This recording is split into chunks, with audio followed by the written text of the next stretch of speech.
Today is the second day of our Battle of New Orleans Bicentennial celebration.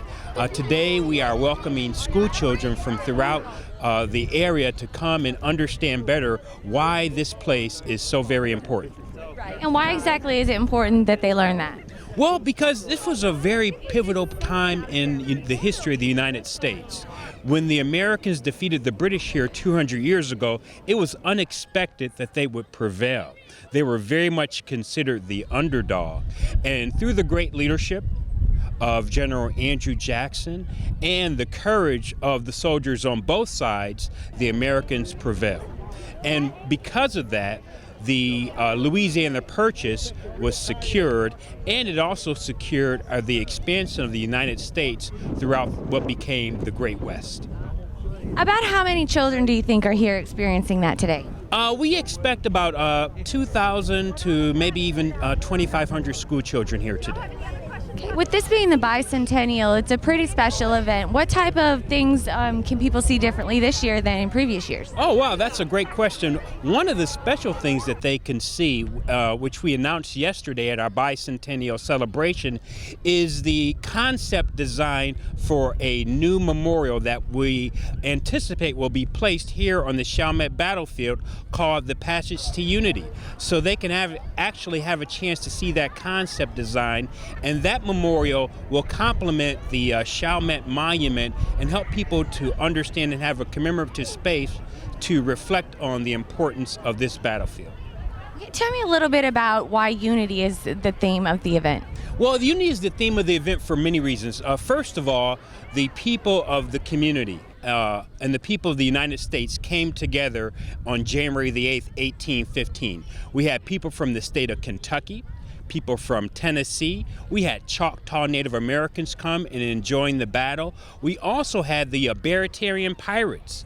They were also a part of the American fighting forces, as well as enslaved African Americans, free men of colors, as well as different militias that helped to defend the city of New Orleans.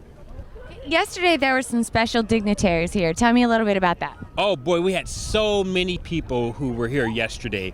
We had our state's lieutenant governor, Jay Darden, who was here, as well as the mayor of New Orleans, our Mayor Mitch Landrieu, as well as the parish president, Dave Peralta. They joined myself, as well as the British ambassador, Sir Peter Westmacott, on the stage yesterday for our ceremony. When can people expect to see the Unity Memorial? Right now we're still in the planning phase, so we're working with the Battle of New Orleans Commission, the Battle of New Orleans Bicentennial Commission. They're doing some fundraising, and once they do the fundraising and we go through a review process, then after that we'll be in a better position to say when we can expect to see some construction, as well as the unveiling of the new site. The militia was formed in most communities. We have a Fort Wartaka, that we meet at, and militias would get together maybe monthly and practice and shoot and whatever. If you were out on the frontier, they would just ride by your house and tell you, there's a fight going on, we really need your help. You get your gun and you go. Why is it important that the children learn about this kind of thing today? Because some of this history is being lost, and we try our best to keep it going as much as we can. The history books are, sometimes they stop, maybe, who knows, but we try to keep them up to date, and we really enjoy the children. We do it a lot. We're a member, too, of the Over Mountain Trail, where they fought at Kings Mountain, North Carolina, and we do that for 11 days. And we stop at every point that they stopped at, and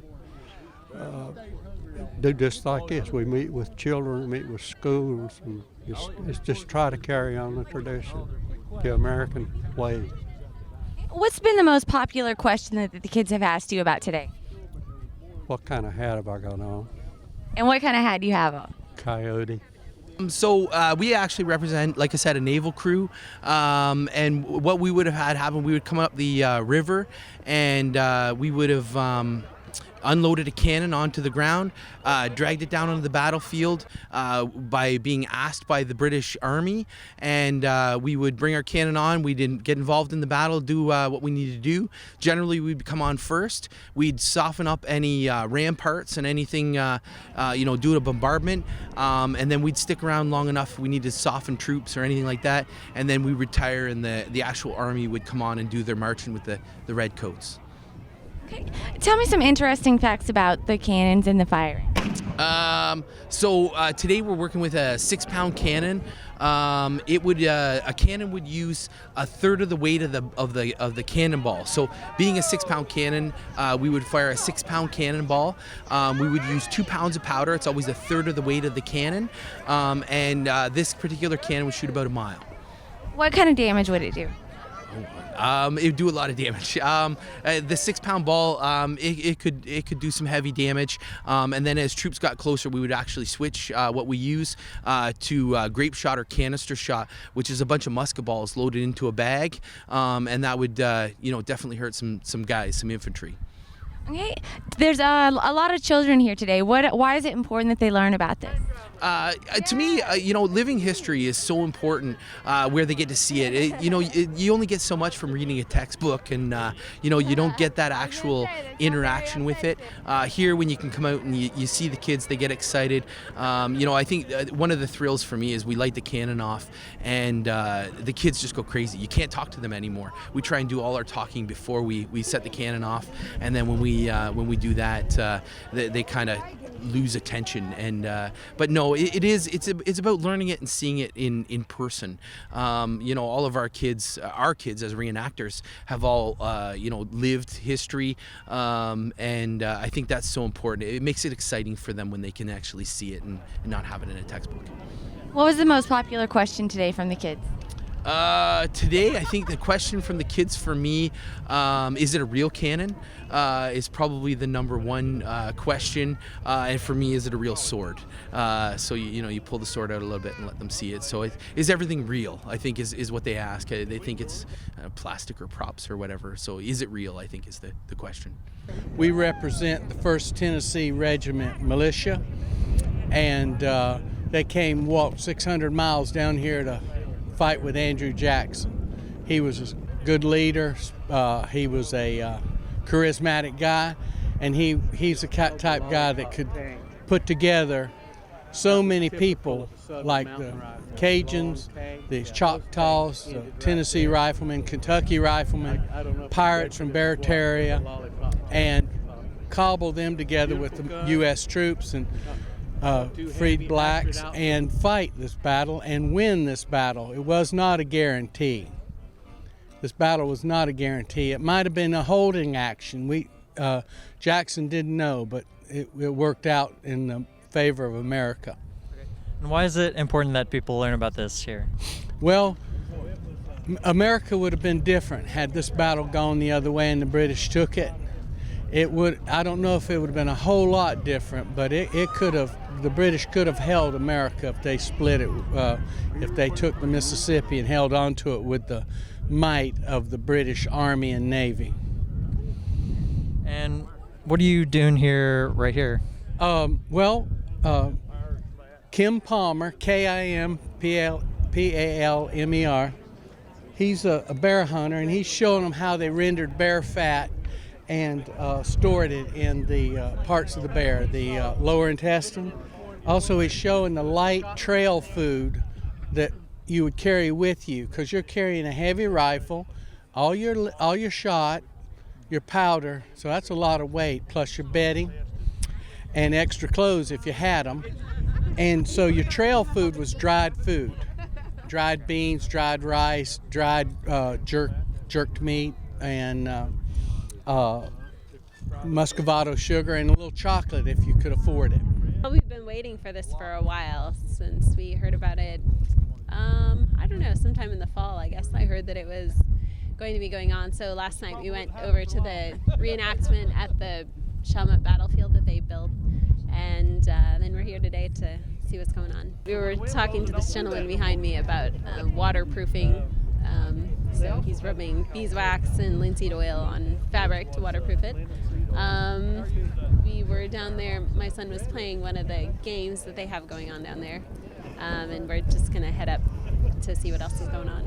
What was your favorite part about sort of this or the enactment that you saw before? I don't know. I like seeing the people dressed up in the costume of the day, and it's fun talking to them because they're so knowledgeable about what things were like then. We came out here, we thought it was pretty neat to see the 200th anniversary, and we haven't been here since 2006, so it's been quite a while. We've grown up, so it's been interesting to see a second experience, especially with many more sites that are open since the restoration after the storm. So, Do you remember the last time you were here? yes, I do. I remember the obelisk was closed last time. I remember seeing some of the soldiers here. It's some of the similar things, but I think it's much better this 200th anniversary. A lot of more volunteers that like to dedicate their time here. And what else has changed since the last time you were here?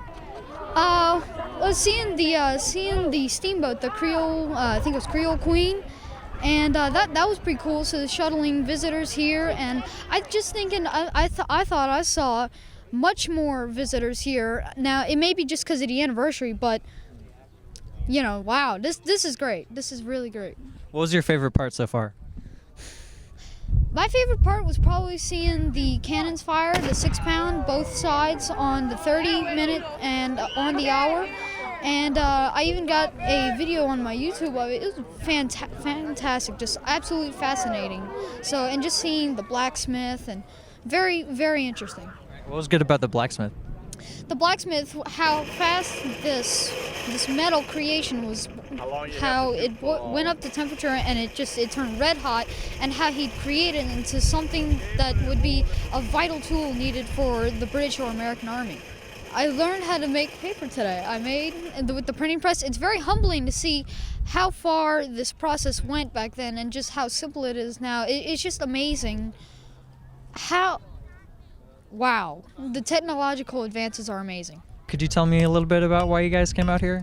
We came out here because it's the bicentennial of the battle, and also just to have some fun and learn some new facts we've never heard of. What's the most fun you've had so far? Either like the cannon or the blacksmith. What was good about the cannons? The cannons go off for the British every 30 minutes, well, every hour and 30 minutes, and then for the U.S. it's every hour by hour. Could you tell me a little bit about what you've learned here? I've learned about the 6-pound gun, 32-pound gun with all the American cannons, and also for the British. It was pretty cool. I thought about that. Could you tell me a little bit about the guns? Some could shoot barrels, which were about that wide around, and they can knock off your foot if you got shot by one. All right, what was your favorite part so far? Blacksmith or guns. Tell me about the blacksmith. I like the blacksmith because he heats up a piece of metal and it gets hot, and then he just adds really cool designs for anything.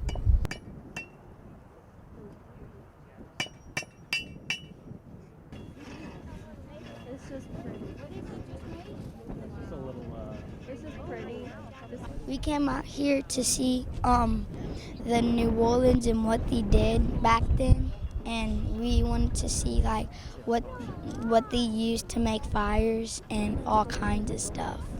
I learned they don't have that many sticks that much. They have to find their own sticks. It's not like they can't go buy it at a store.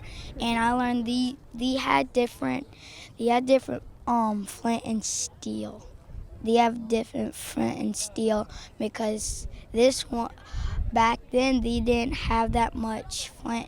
They knew how to make it, but it was different from now. All right, and what was your favorite part so far about the thing? My favorite part is to see them cook the stuff and everything to it. They know how to cook the stuff over fire. The have a fireplace and they cook like stuff over it and drinks and stuff like water, and they boil the water and it comes out like they use it to eat over the fire. And if you had to tell your friends about what you saw, what would you tell them? I'll tell them it's a miracle to see it and what was over there, like what was then back then. It's cool to see what was back then because I wasn't born back then and I didn't even know what was back then. And the only thing I knew I think it was bad back then, but then I learned and it was kind of good back then, but it was a sad war.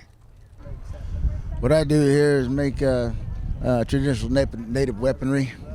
This here is a tomahawk with a hickory handle and a stone head.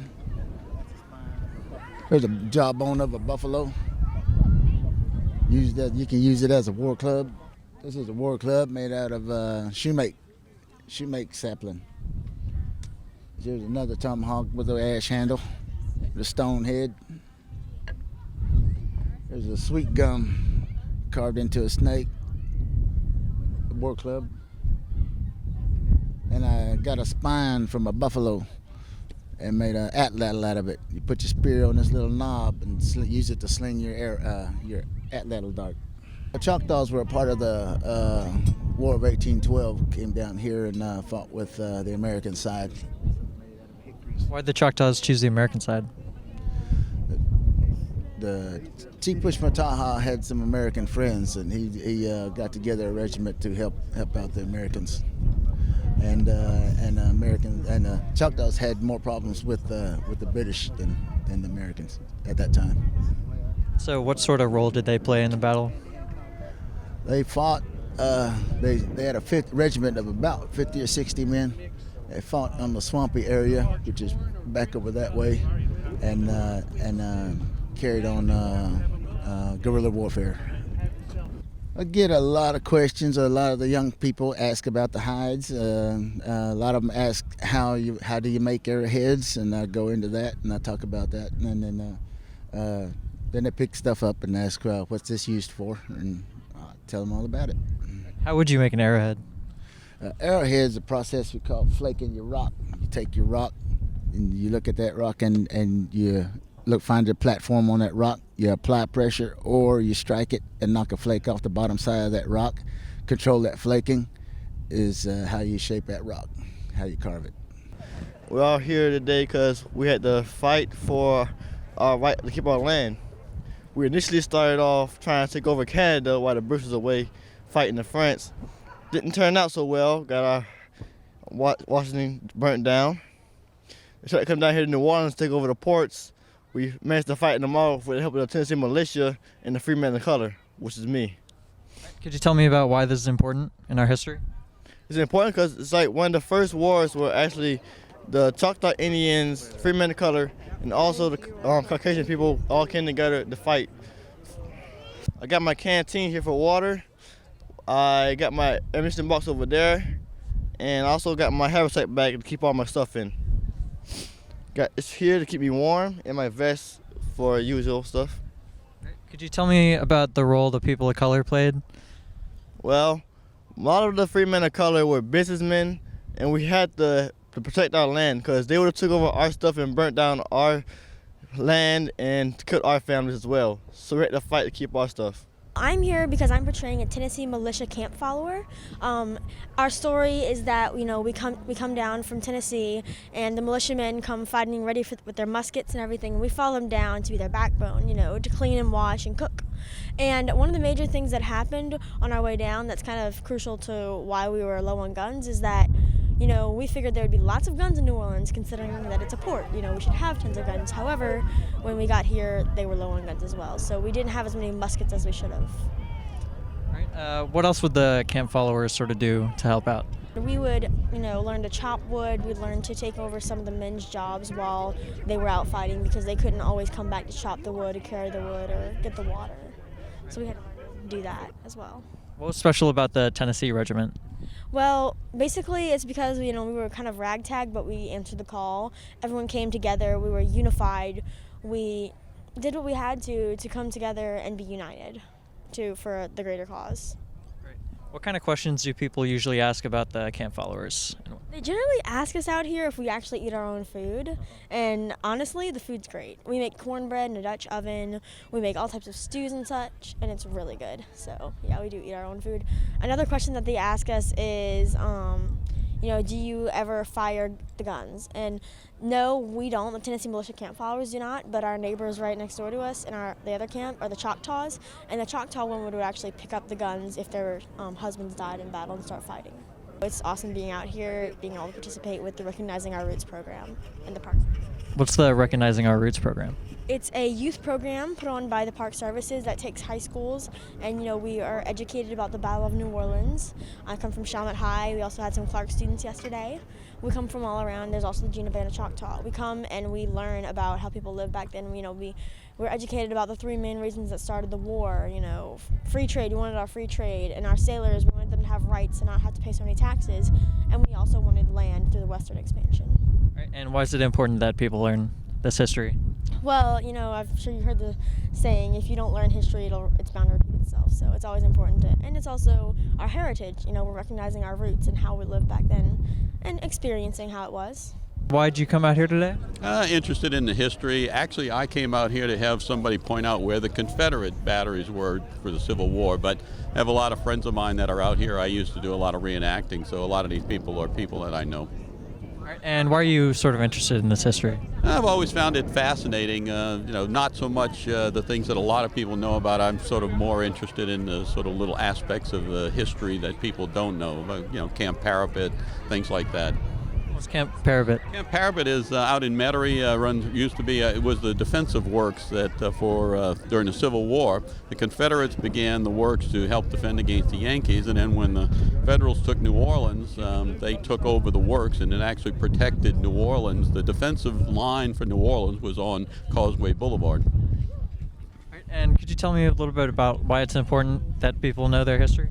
Well, I think it's not so much important as it's sort of I find it interesting. A lot of people will tell you that history always repeats itself. So if you know your history, is much less likely that you'll repeat it. Well, that's probably not true. Most of the real story is historians repeat each other. So most of the time, I think the most important thing is that it's gives you an idea of how you can preserve things that are worth preserving. And again, it gives children a good idea about if they know their history. They're much more likely to appreciate the future. They know what went into it, what the sacrifices that were made for things like this, and then maybe make them think, okay, well, maybe I could do the same sort of thing. We're all the same people, whether they were born in 1990 or they were born in 1970 or 1950, it doesn't matter. They're all the same folks. It's just that, if you know your history, you're much more likely to go ahead and continue on and maybe do a better job with society and hand the world off to them in a better shape than it is now. All right, could you tell me a little bit about the cannon fire that we just saw? Oh, the cannon fire. They're firing it's a 6-pounder. That would have been the standard artillery weapon for during the War of 1812. Also for the American Revolution. They were firing mostly guns like this. Later on, where most of us are familiar with the 12-pound Napoleons that they had for the Civil War. And again, that was twice as big as that. These guns here are all the carriages and everything. The guns are originals, but the carriages are all are reproductions. But again, they're pretty they're pretty standard for the time. And again, that was about the lightest weapon that you could use and move that around the battlefield. The advantage that those had over, for instance, this naval gun over here. The naval gun can't be moved. Once it gets into a position, it's static, it can't be moved. But these guns, if you have the enemy is massing down on this side, you can pick these guns up, and these things actually can be rolled by the crews themselves and brought down to that part, and then they can fire down at the enemy. So these are much more mobile type guns. Fire a 6-pound, they call them a 6-pounder because it fires a 6-pound shell. What was your favorite part about the event here today? Oh, I don't know. I think I like the, I like the firing. I spent 30 years in the military, so I've never really gotten over my fascination with loud noises and things.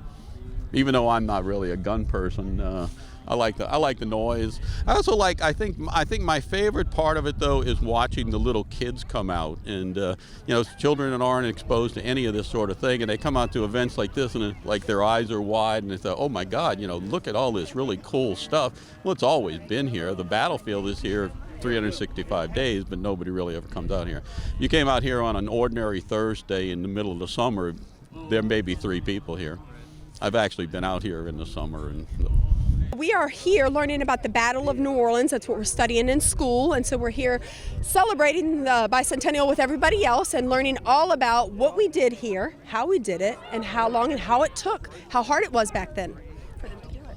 Why is it important that children learn this? I think it's important that children learn where they come from so they know where they're going. They can't really, understand how hard it was for the people who worked here and stayed here for us and made our land free. And what they did, they need to know what we went through or what they went through to get us here. How does this learning experience compare to reading it in a book or something like that? Because books only are the illustrations really don't get to feel of what they have to see actually that tent, and that's the only coverage they had. They couldn't live. They had to live in these tents. They had to cook outside. They had to chop their food outside. They had to do all of their things. They had to put animals on their heads, and then these girls who play with their iPhones and play with their things have no concept of what it meant and what it took for someone to live out here for a year like they did. What are some of the things that the kids have learned today? What did you guys learn? We learned number one, how hard it is to eat outside, and how hard it is to live out here, right? And harsh weathers. Right, and that the houses aren't as warm as that you expected, is it? Exactly. We learned that we went in that house, but it really wasn't that warm. You think you're getting out of the cold, but it really wasn't that warm. And so you had big fireplaces, and they still had to cook where? Outside. And what's been your favorite part so far of the day? Seeing the outfits, actually. Seeing what they wore and how warm that they stayed. Being out here for daily in and out living, they're just the outfits make it. I think it makes it. It's a great to just see what's going on and to really feel, because if they were just walking out in regular uniforms telling us about it, it's not the same as seeing what they're wearing and raccoons on their heads and guns in their hands and the how much clothing they had to wear and work in, whether it was summer or cold. Is there anything else you'd like to add? We loved it. We enjoyed it, huh, guys? Yeah. Airline Park, go Eagles! Go Eagles! Yay! Thank you. All right, could you tell us a little bit about why you came out here today? Actually, I can tell you that I was a little rusty with American history and, even learning Louisiana history. I actually took out my Louisiana history book last night to kind of look up, and so I really wanted to learn more. I really heard that this Battle of New Orleans was a true turning point, and I'm really glad I came out. All right, what did you learn here today? I think the main thing I came out with from here, and that just makes me really proud of my heritage and being a Cajun and American Indian in my family, is that so many different people came together that spoke different languages, that were from different walks of life, and they were able to fight together and pull together and conquer the British. And I just that was really touching. So what was your favorite part so far about the event? My favorite part, I am actually enjoying the French music a lot. So far I think it's the music, and why is that? Because of my roots. There's not a whole lot of French-speaking people left, Cajun French-speaking people, and it's almost a lost dialect. And so it's really nice when you do hear the music and hear the instruments from the past. Why do you think it's important that people come out here? Well, definitely for me, it was learning. You forget when you get older, you forget about history, and just it can teach you so much. And so I think everybody should come out here to learn a little bit more about the past and use that as a way to come together for what's going on right now. in America. So. Could you tell me a little bit about what you learned here so far? I didn't know that Andrew Jackson was a Civil War general, and I didn't know that the British troops, they were actually treated Americans pretty good. All right, and what was your favorite part so far about the event? Probably all the cannon firings. What did you like about the cannon firings? They showed you how to do them. It looked like it was real, and it was really fun to watch. And what else did you like about the event? It's really nice because they have a bunch of different demonstrations, and my favorite demonstration was probably flint and steel because they teach you how to make a fire over there, and that was really fun. Could you tell me a little bit about that? Well, the guy, he gives you a flint and steel, and he pretty much just teaches you how to make a fire. I'm portraying Captain Mansell White. He had a company of the Louisiana militia here to join Jackson to fight the British, and we came out from New Orleans to help him. What's special about the Louisiana militia? Louisiana militia, we're providing a protection for our home and our ladies here. These other guys, they may be from Tennessee or whatever, we're protecting our homes. Why is it important that people learn sort of about the militia and the war? Because if you don't learn from history, then you're bound to repeat it. And so you learn from the mistakes you've made in history. And if you learn about a militia, today they have the National Guard, which is the exact same thing. So. Could you tell me a little bit about your outfit? This is a captain's uniform, captain's hat and jacket. Sash identifies me. I don't have to have a sword or anything else. This identifies me as an officer right here. Would you have a weapon? Usually I would carry a sword with me, but it's in for repair, so but the guys listen to me anyway without it. Is there anything you want to add? Anything you want to... want to thank y'all for your interest in coming out here, because people are going to forget their history if we don't keep putting it out there. Could you tell just a little bit about the war itself and what happened? The war, Britain came over, burned Washington, D.C. It was a terrible thing, and the war ended, and they signed the peace treaty. And here, a little bit later, we have the Battle of New Orleans because we didn't know. A little bit of slow traveling mail there. And so once they fought it here, it's from what speculation I've heard, the British would have actually kept New Orleans if they'd have won this battle, regardless of the treaty. So sort of glad we won. Basically, the main strategy is that little barricade right there, because you're acting the British, who are standing all in a straight line, to come across a very large field, and it's easy to pick them off. I mean, it's slow going through that swampy water. So. And so they would sort of like camp out behind the barricade? Yeah, they were camped out behind here, actually where we were. We're camped out in the same spot they were. And then just had to go up and man the battlefield and shoot the British. People should come out here and support this a lot more. It's not that hard a thing to get here. Took me all of 20 minutes to get here from my house off of Metairie Road to get here to Chalmette to see this. So it isn't a long way off. It's not hard to be here, and there's take kids out here. That's the most important thing. Take some kids out and show them what it is.